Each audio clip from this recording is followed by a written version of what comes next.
जब मैं यहां मंच पे आया तो मैं देख रहा था काफी किसान भाई बहन वो अपना गमछा घुमा रहे थे, तो मुझे लग रहा था कि बिहार की हवा मेरे आने से पहले पहुंच गई है।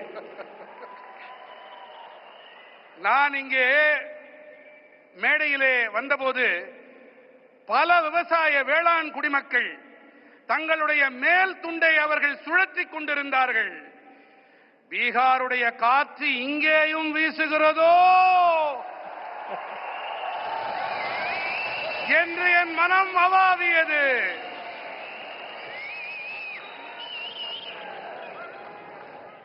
मेरे किसान भाई बहनों,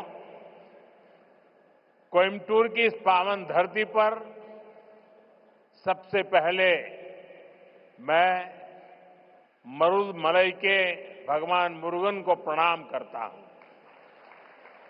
कोयम्बटूर कल्चर, कंपैशन और क्रिएटिविटी की भूमि है।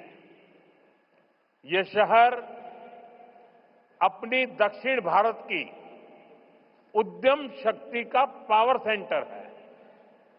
கோயமுத்தூரின் இந்த புனிதமான மண்ணிலே மருதமலையில் குடிகொண்டிருக்கும் ஐயன் முருகனை நான் முதன்மையாக தலை வணங்குகின்றேன். கோயம்புத்தூர் என்பது கலாச்சாரம், கனிவு, கவின் படைப்பு திறன் ஆகியவற்றை தனக்கு சொந்தமாக்கிக் கொண்ட பூமி.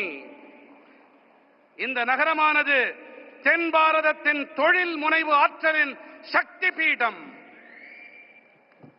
यहां का टेक्सटाइल सेक्टर देश की इकोनॉमी का बहुत बड़ा कंट्रीब्यूटर है और अब तो कोयम्बटूर एक और मायने में विशेष बन गया है।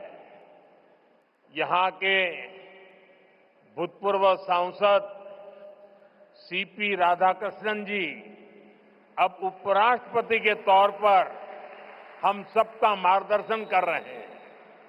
இங்கே இருக்கும் ஜவுளித்துறை தேசத்தின் பொருளாதாரத்திற்கு பெரும் பங்களிப்பு அளிக்கக்கூடியது. மேலும் இப்போது கோயம்புத்தூர் மேலும் ஒரு காரணத்தால் சிறப்பு பெறுகிறது.